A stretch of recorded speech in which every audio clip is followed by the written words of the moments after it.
MP board के class 12th के सभी विद्यार्थियों के लिए आज की इस क्लास में इतिहास का प्रश्न पत्र हम कंप्लीट करेंगे। तो आपका जो इतिहास का पेपर है वो 17 मार्च के दिन होने वाला है। उसमें देखिए किस तरह के आपके प्रश्न रहेंगे, कंप्लीट हम आज करेंगे। जिनको अच्छे अंक वास्तव में लाना है वो पूरे प्रश्नों को कंप्लीट जरूर करें। तो ज़्यादा समय आपका नहीं लूँगी, बिना किसी देरी के चलिए पहला प्रश्न जल्दी से हम पढ़ेंगे। तो ये आपका पहला प्रश्न, सही विकल्प चुनिए। पहला है भारतीय पुरातात्विक सर्वेक्षण के पहले डायरेक्टर जनरल थे। भारतीय पुरातात्विक सर्वेक्षण के पहले डायरेक्टर जनरल कौन थे? कनिंघम। कौन थे? कनिंघम। दूसरा है गंगाधार कला किससे संबंधित है? गंगाधार कला किससे संबंधित है? बौद्ध धर्म से संबंधित है। तीसरा है प्रयाग प्रस्ती इलाहाबाद स्तंभ अभिलेख। प्रयाग प्रस्ती या फिर इलाहाबाद स्तंभ अभिलेख के लेखक थे, कौन थे? हरिसेन। बढ़ते हैं अगले प्रश्न की ओर। चौथा है यूनेस्को ने हम्पी को विश्व पुरातात्विक स्थल कब घोषित किया? 1946 में घोषित किया गया। पांचवा है पहाड़िया लोगों द्वारा की जाने वाली खेती कहलाती थी?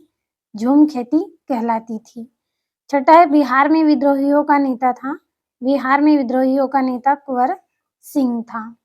और ये यहाँ से इंग्लिश मीडियम वाले बच्चों के लिए है, कंप्लीट अच्छे से कर लेना है आपको। और ये आपका यहाँ से तीसरा, चौथा, पांचवा प्रश्न।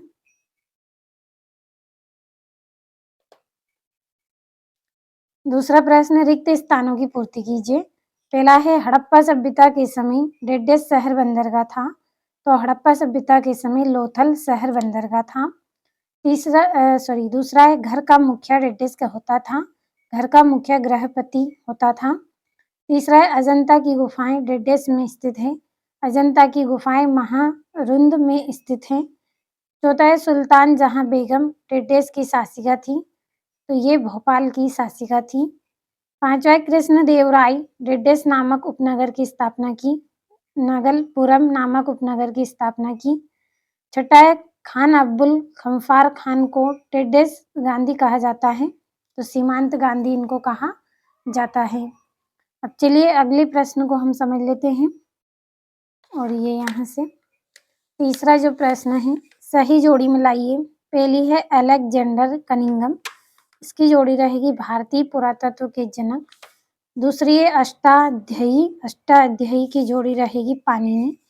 तीसरा है सांची की खोज, तो सांची की खोज की जोड़ी रहेगी 1818 ईस्वी में हुई थी। चौथा है हिंद ए तोता, हिंद ए तोता की जोड़ी थी अमीर खुसरो। पांचवा है बुक्का राय, तो बुक्का राय की जोड़ी आपकी रहेगी अमीर खुसरो।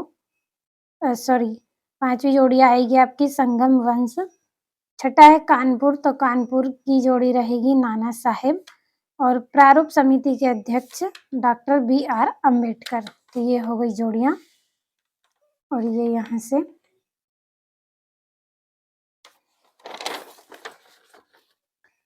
चौथा प्रश्न है, एक वाक्य में उत्तर दीजिए। पहला है मौर्य काल में कर निर्धारण का सर्वोच्च अधिकारी कौन होता था? समाहर्ता होता था सर्वोच्च अधिकारी। और दूसरा है पितृवांशिकता का क्या अर्थ है? पिता के नाम पर चलने वाला वंश है। तीसरा है इन बबूता को कहाँ का काजी या न्यायाधीश नियुक्त किया गया? तो इनको दिल्ली का न्यायाधीश नियुक्त किया गया। चौथा है किसान को आमतौर पर किस नाम से जाना जाता था? रैयत नाम से जाना जाता था किसान को। और पांचवी रिपोर्ट ब्रिटिश पार्लियामेंट में कब प्रस्तुत की? 1813 को प्रस्तुत की। छठा है भारत में नागरिकों को कितने मूल अधिकार प्राप्त हैं? तो इनको 6 मूल अधिकार प्राप्त हैं। सातवां है मंत्रिमंडल किसके प्रति उत्तरदायी होता है? संसद के प्रति उत्तरदायी होता है। और ये यहाँ से पांचवा प्रश्न, सत्य सत्य लिखिए। पहला है हड़प्पा सभ्यता एक नगरीय सभ्यता थी, सत्य है। दूसरा है मौर्य वंश का अंतिम शासक अशोक था, सत्य है। तीसरा है स्फूत का संस्कृत में अर्थ टीला होता है, सत्य है।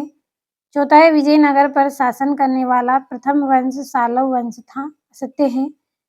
पांचवा दिल्ली प्रांत में 39 किस्म की फसलें उगाई जाती थी, सत्य है।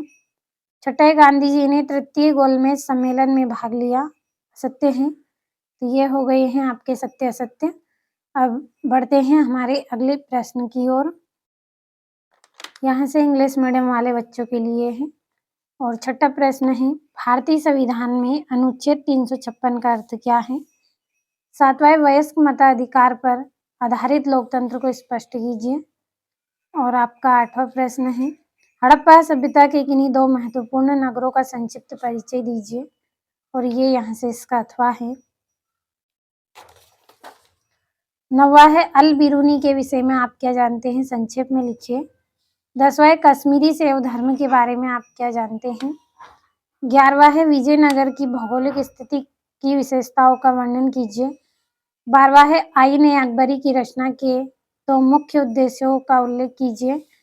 और अंग्रेजों ने मुख्य रूप से बंगाल में किन दो प्रकार की भू राजस्व व्यवस्थाओं का अनुसरण किया था? बढ़ते हैं 14वें प्रश्न की ओर। और 14वां है, 1857 ईस्वी के विद्रोह के 4 महत्वपूर्ण केंद्रों के नाम लिखिए। गांधी जी ने नमक कर कानून कब और कहाँ तोड़ा? और अगला है, कमल महल और हाथियों के अस्तबल जैसे भवनों का स्थापत्य हमें उनके बनवाने वाले शासकों के विषय में क्या बताता है? और ये इसका यहाँ से अथवा है।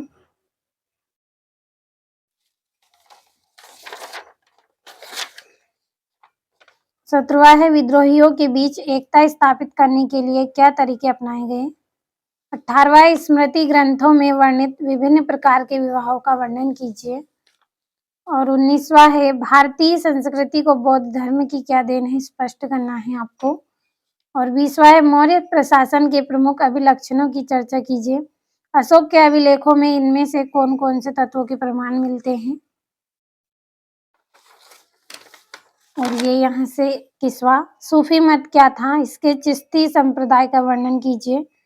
22वां, महात्मा गांधी ने 1920 ईस्वी में ब्रिटिश शासन के विरुद्ध असहयोग आंदोलन क्यों प्रारंभ किया? सविस्तार लिखना है।